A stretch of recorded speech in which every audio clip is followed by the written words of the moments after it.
Good afternoon. We are continuing Chapter 9 today with retirement planning. So we're going to talk about this employer-sponsored retirement plans. And there are different kinds. So we'll first talk about defined benefit. And a defined benefit, and I'm emphasizing benefit because we know how much that employee, when he or she retires, we know every month how much they're going to get. That benefit, that monthly benefit is defined, and it's based on some sort of a formula, generally on tenure with the organization, how old the person is, and their annual salary. Now, this is a pretty expensive option for employers, and it's also known as a pension plan, and you often hear that with maybe the federal government or with unionized organizations, and it's becoming less and less popular because it's so expensive for the employer. And by that I mean, no matter what, that employer has to be able to fund all those retirees. So for as long as they live after they've retired, it's a guaranteed benefit every month. That's how much they're getting. All right. So on bad times like now, where the stock market is down, if that pension plan, if that fund decreases in value, the employers are still going to have to be putting in money because they have a fiduciary responsibility to make sure that there's enough funds there for those retirees. Okay, so that's the defined benefit plan or pension plans. The other is a defined contribution plan, and the defined contribution, so that's what's defined, is the contribution. That's when you're an employee, so when you guys go to work and you're start paying into your retirement plan, into your 401k, or if you work in a nonprofit, you'll have a 403b, but you're paying in, and we know how much every month. We know how much is getting paid in, how much is getting paid in by you, how much is getting paid in by your employer, and then what you're going to get out of it once you retire is just totally based on the value of that plan, or of that 401k when you retire. So again, right now, I would say that there are a lot of people who are postponing their retirement because their 401k went from a lot to a lot less, as that stock market is very volatile right now. So you're going to, as the employee, you make the decision of where that money goes. It's usually a defined set that the plan puts in place. So you have mutual funds in which you would invest, or various other types of investments. Talk about profit sharing and stock options. So those are just different ways that employers might contribute to your 401k. So an employer might contribute based off of how much profit they make. So instead of profit sharing going directly into your pocket at the end of the year, as we've talked about before with bonuses, this profit sharing would go into your 401k. Okay, or stock options is the same thing, where employers may, maybe they don't have a lot of cash right now, but they have these stock options, which we'll talk about later, and then they can put stock into your retirement. Okay, so all of this falls under the discretionary benefit. Let's not forget what our Chapter 9 is about, is discretionary. Employers do not have to offer retirement plans, but if they do, they have to abide by the laws, all right? And so you have this internal revenue code, and that says that the government would like for more people to have these retirement vehicles. And so there is favorable tax treatment to both the employer and the employee, all right? And so any contributions that your employer makes is tax deductible.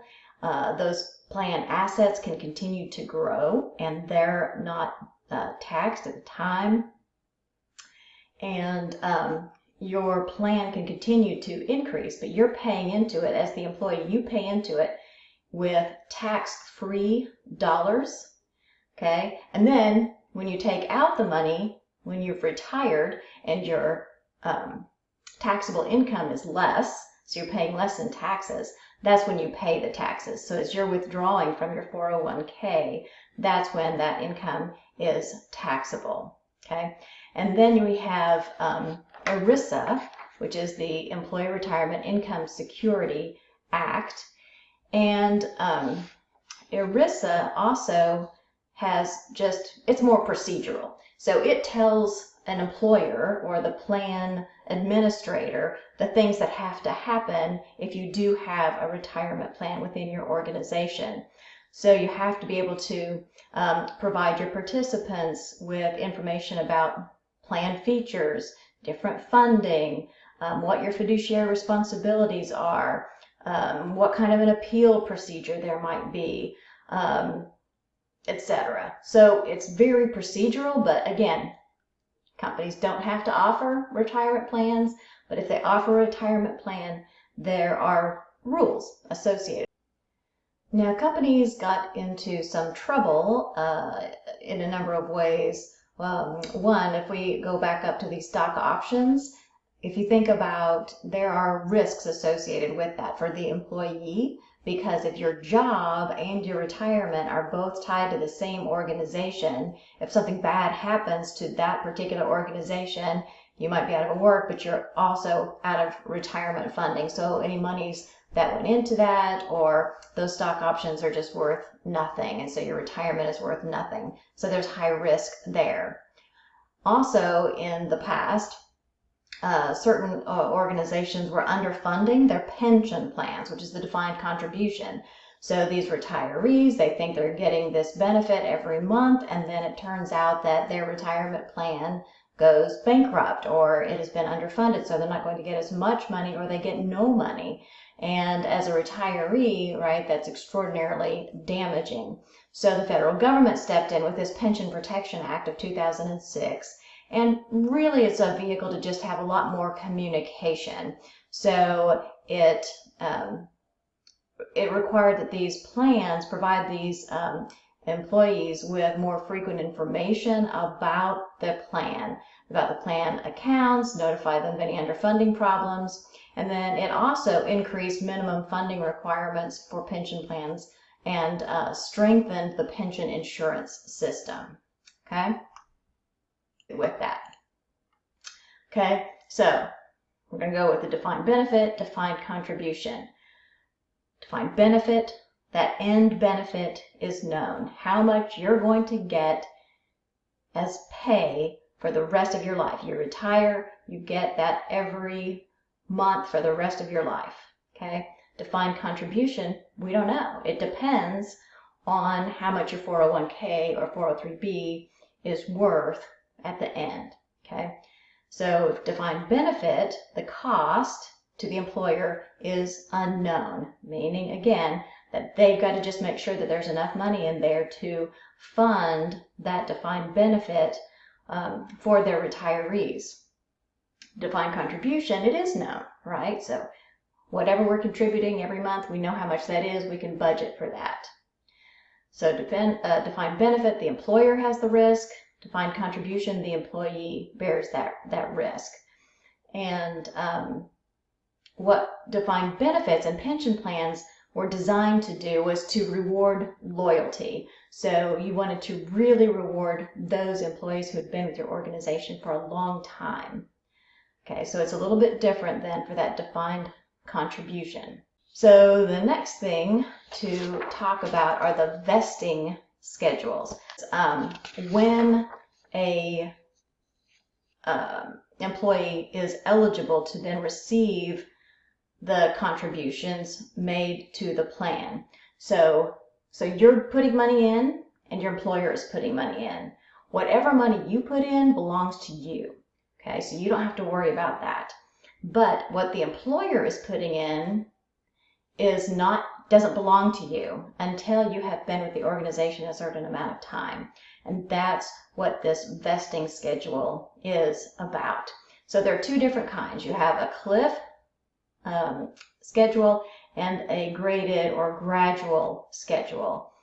So the cliff just says you are not vested at all until you're 100% vested. And it tends to be shorter period of time than the graduated.